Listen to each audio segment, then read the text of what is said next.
वेगोस्की जो उसके मुताबिक, उसकी जो थ्योरी थी उसके मुताबिक वो कहता है cognitive development varies across cultures. Vygotsky कहता था कि जो कॉग्निटिव डेवलपमेंट होती है, जो मेंटल प्रोसेसेस यानी कि मेंटल प्रोसेसेस करने की जो एबिलिटी होती है, कॉग्निटिव डेवलपमेंट वो कल्चर्स को लेके होती है, यानी कि कल्चर के हिसाब से होती है। जैसा कल्चर होगा, जिस तरह का कल्चर होगा, उसी तरह से उसकी कॉग्निटिव डेवलपमेंट होगी, ये वेगोस्की कहता है। उसके मुकाबले में कॉग्निटिव डेवलपमेंट, जीन पियाजे क्या कहता है, cognitive development is mostly universal across culture. वो कहता है कल्चर डिपेंड नहीं करता, वह हर जगह पे एक तरह से ही उसकी डेवलपमेंट होगी, यानी कि यूनिवर्सल होती है कि हर जगह पे एक ही तरह से कॉग्निटिव डेवलपमेंट हो रही होती है जीन पियाजे के मुताबिक।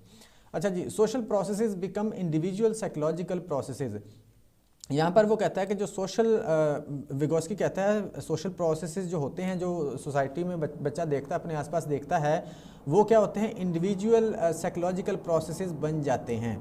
इंडिविजुअल